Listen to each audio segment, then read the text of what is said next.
পরিচয় সম্পূর্ণ গোপন করে দীর্ঘ ৪৫ বছর ধরে রাজধানীর সবচেয়ে ভিআইপি এবং সুরক্ষিত এলাকায় বসবাস, যাকে তন্ন তন্ন করে খুঁজছে পুরো দেশের আইনশৃঙ্খলা রক্ষাকারী বাহিনী। তিনি অত্যন্ত শান্তশিষ্ট এবং পরহেজগার বেশে ঘুরে বেড়াচ্ছেন সবার চোখের সামনেই। কিন্তু কথায় আছে, প্রকৃতির নিজস্ব একটি অদৃশ্য রাডার রয়েছে। একটি মাত্র ছোট্ট শারীরিক চিহ্ন আর অতিরিক্ত আত্মবিশ্বাসের বশে মুখ ফসকে বেরিয়ে যাওয়া একটি মাত্র শব্দ, এই দুইয়ের সূত্র ধরেই এবার সমাপ্ত হলো এদেশের ইতিহাসের অন্যতম বড় এক কোল্ড ফেসের। জাদুর মতো হাওয়ায় মিলিয়ে যাওয়া সেই পালাতক কিভাবে শেষ পর্যন্ত বন্দী হলো পুলিশের জালে। দর্শক, চলুন সোজা ফ্ল্যাশব্যাকে ফিরে যাওয়া যাক। ১৯৮১ সালের ৩০শে মের এক গা ছমছম করা ভোরে চারদিকে তখন পিনপতনে স্তব্ধতা, আর চট্টগ্রামের পাহাড় ঘেরা সার্কিট হাউজের অন্ধকার বারান্দা তখন ধুলো আর ভোরের কুয়াশায় আচ্ছন্ন। সেদিনের সেই মুহূর্তের হাড়হিম করা বিবরণ আজও সাধারণ মানুষের বুকে এক অজানা কাঁপন ধরায়। তৎকালীন রাষ্ট্রপতির বিলাসবহুল ঘরের দরজার ঠিক ওপাশে সবচেয়ে কাছে দাঁড়িয়েছিলেন তৎকালীন মেজর মুজাফফর আর ক্যাপ্টেন মোসলেউদ্দিন। মোজাফফরের চোখে মুখে তখন আসন্ন এক চরম পরিণতির স্পষ্ট আতঙ্ক। স্নায়ুর চরম চাপে তিনি রীতিমতো থর থর করে কাঁপছিলেন। অন্যদিকে ক্যাপ্টেন মোসলেউদ্দিন তখন দেশের শীর্ষ ব্যক্তিকে পরিস্থিতি স্বাভাবিক থাকার আশ্বাস দেওয়ার এক মরিয়া চেষ্টা চালাচ্ছিলেন। কিন্তু ঠিক তাদের পেছন থেকেই ওত পেতে দাঁড়িয়েছিল এক চরম নিয়তি। লেফটেন্যান্ট কর্নেল মতিও তখন ঠিক তাদের পেছনেই অবস্থান করছিলেন। পরিস্থিতি বোঝার বা কোনো বাক্য উচ্চারণের সুযোগ পাওয়ার আগেই মতির হাতের স্বয়ংক্রিয় যন্ত্র থেকে বেরিয়ে আসে এক ঝাঁক তীব্র বুলেট। মুহূর্তের মধ্যেই সেই কক্ষের মেঝেতে লুটিয়ে পড়েন আধুনিক বাংলাদেশের স্বপ্নদ্রষ্টা মেজর জিয়াউর রহমান। মাত্র ২০ মিনিটের কম সময়ে পুরো অপারেশন শেষ করে দ্রুত গতিতে সার্কিট হাউস ত্যাগ করে ওই চক্র। এত বড় একটি ঘটনার পর স্বাভাবিকভাবেই পুরো দেশের রাজনৈতিক ল্যান্ডস্কেপ সম্পূর্ণ বদলে যায়। কিন্তু আশ্চর্যের বিষয় হলো, এই চরম ট্র্যাজেডির অন্যতম দণ্ডপ্রাপ্ত আসামি মোজাফফর হোসেন যেন জাদুর মতো হাওয়ায় মিলিয়ে যান। দীর্ঘ ৪.৫ দশক ধরে তিনি নিজের আসল পরিচয় ধুলোয় মিশিয়ে দিয়ে এক সম্পূর্ণ আন্ডারকাভার বা অদৃশ্য জীবনযাপন করছিলেন। এই আত্মগোপন এবং পালিয়ে থাকার ট্যাকটিক্স যে কোনো হলিউড থ্রিলারকেও হার মানার মতো। তিনি নিজের চেহারা, দাড়ি, গোঁফ, চালচলন এবং পোশাক আশাকে নিয়ে আসেন আমূল এক পরিবর্তন। নিজের রক্তের সম্পর্কিত আত্মীয় স্বজন, পরিবার এবং পুরনো বন্ধু বান্ধবদের সাথে সমস্ত যোগাযোগ সম্পূর্ণ কাট করে দেন তিনি। বাসস্থান হিসেবে বেছে নেন রাজধানীর বনানী DOH এর মতো অত্যন্ত সুরক্ষিত এবং আভিজাত এলাকা। সেখানে নিজেকে একজন অত্যন্ত নিরীহ, বয়োবৃদ্ধ, পরহেজগার এবং রাজনীতি বিমুখ সাধারণ নাগরিক হিসেবে প্রতিষ্ঠিত করে ফেলেন তিনি। নিয়মিত মসজিদে গিয়ে প্রথম কাতারে নামাজ পড়া, প্রতিবেশীদের সাথে মৃদু সম্ভাষণ, সব মিলিয়ে এমন এক পারফেক্ট ডিসগাইজ বা সাধু অবয়ব তৈরি করেছিলেন যা দেখে কারোর বিন্দুমাত্র সন্দেহ করার উপায় ছিল না। তাহলে স্বাভাবিকভাবেই প্রশ্ন জাগে, এত নিখুঁত ছদ্মবেশের দেয়াল কিভাবে ভাঙল ঢাকা মহানগর গোয়েন্দা পুলিশ? অপরাধ বিজ্ঞানের একটি ধ্রুব সত্য হলো, ক্রাইম যতই নিখুঁত হোক না কেন, কালপ্রিট তার অসতর্কতার কোনো না কোনো ব্লুপ্রিন্ট বা চিহ্ন ঠিকই রেখে যায়। ডিবির বিশেষ ইন্টেলিজেন্স টিম অত্যন্ত গোপন সোর্সের মাধ্যমে একটি এক্সক্লুসিভ ডাটা হাতে পায়। তারা জানতে পারে যে মুজাফফরের এক মেয়ে বর্তমানে রাজধানীর একটি স্বনামধন্য বেসরকারি টেলিকম প্রতিষ্ঠানে উচ্চ পদে কর্মরত। এই লিড বা সূত্র পাওয়ার পরেই গোয়েন্দারা অত্যন্ত সতর্কতার সাথে মেয়ের কর্মস্থলের উপর তীক্ষ্ণ নজরদারি বা সার্ভেইলেন্স শুরু করেন। টানা কয়েকদিন ধরে মেয়ের দৈনন্দিন গতিবিধি, যাতায়াত এবং ডিজিটাল অ্যাক্টিভিটি অত্যন্ত নিখুঁতভাবে স্ক্যান করা হয়।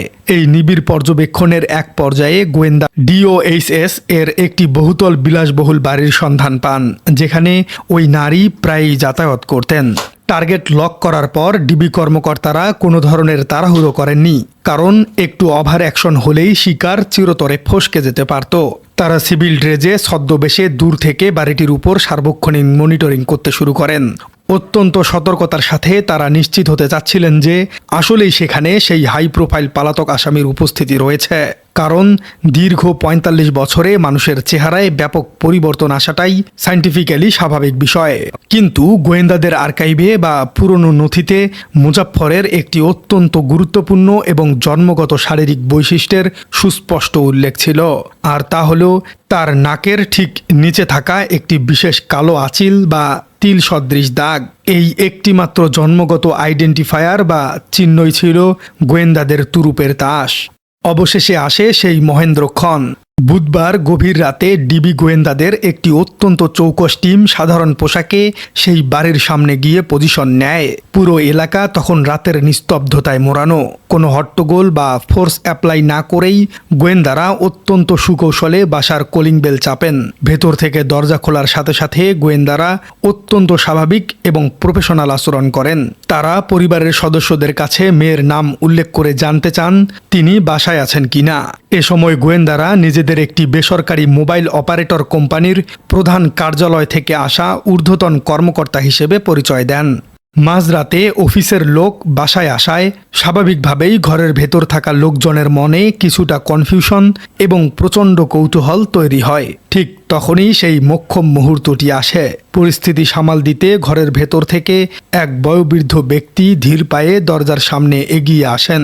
অত্যন্ত গম্ভীর কণ্ঠে প্রশ্ন করেন, এত রাতে অফিসের কি কাজ? ঠিক এই ব্ল্যাক আউট মুহূর্তটাই গোয়েন্দারা তাদের প্রখর দৃষ্টি দিয়ে ঘরের অল্প আলোতেই স্ক্যান করে নেন বৃদ্ধের মুখমণ্ডল। আর তখনই চোখে পড়ে নাকের ঠিক নিচে থাকা সেই কাঙ্ক্ষিত কালো তিলটি। টার্গেট 100% কনফার্ম হওয়া সত্ত্বেও শেষ মানুষতাত্ত্বিক চালটি চালেন ডিবি ইনচার্জ। তিনি অত্যন্ত স্বাভাবিক কণ্ঠে বৃদ্ধকে লক্ষ্য করে বলেন, তারা ঠিক চিনতে পারছেন না মুরব্বী আসলে কে। আর ঠিক এখানেই দশকের পর দশক ধরে আত্মগোপনে থাকা সুস্তুর মুজাফফর তার জীবনের সবচেয়ে বড় এবং শেষ ভুলটি করে বসেন। অতিরিক্ত আত্মবিশ্বাস এবং অসতর্কতার বশে তিনি সগর্বে নিজের নাম মুজাফফর এবং ওই মেয়ের পিতা হিসেবে নিজের পরিচয় নিশ্চিত করেন।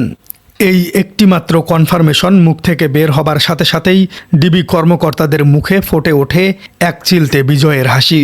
এক সেকেন্ডেও সময় না নিয়ে পকেট থেকে বেরিয়ে আসে চকচকে হ্যান্ডকাপ। চোখের পলকে কিছু বুঝে ওঠার আগেই মুজাফফরের দুই হাত বন্দী হয়ে যায় আইনের কঠিন বেড়াজালে। অদৃশ্য দেয়াল আর নিখুঁত ছদ্মবেশ, কোনো কিছুই শেষ পর্যন্ত আইনের দীর্ঘ হাত থেকে বাঁচাতে পারল না এই পালাতক আসামিকে। ৪৫ বছরের লুকোচুরি খেলার অবসান ঘটিয়ে অবশেষে তাকে মুখোমুখি হতে হচ্ছে তার চূড়ান্ত আইনি নিয়তির। এই রুদ্ধশ্বাস ইন্টেলিজেন্স অপারেশনটি প্রমাণ করে যে রাষ্ট্র এবং আইনের সাথে লুকোচুরি খেলে কেউ চিরকাল পার পেয়ে যায় না।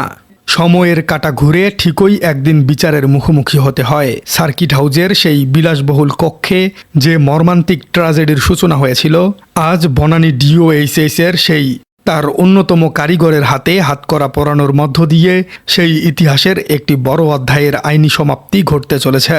নতুন বাংলাদেশের বুকে এভাবেই হয়তো একে একে উন্মোচিত হবে পুরনো দিনের সমস্ত অমীমাংসিত রহস্যের জট। প্রিয় দর্শক, ৪৫ বছর পরে মেয়ের সূত্র ধরে গ্রেপ্তার হওয়ার এই বিষয়টিকে আপনি কিভাবে দেখছেন? কেন ৪৫ বছর ধরে বাংলাদেশের কোনো প্রশাসন তাকে গ্রেপ্তার করতে পারেনি? কমেন্টে জানিয়ে দিন আপনার মূল্যবান মতামত। আর আমাদের চ্যানেলে নতুন হয়ে থাকলে চ্যানেলটি সাবস্ক্রাইব করে বেল আইকনটি বাজিয়ে দিন। দেখা হচ্ছে পরবর্তী কোনো ভিডিওতে।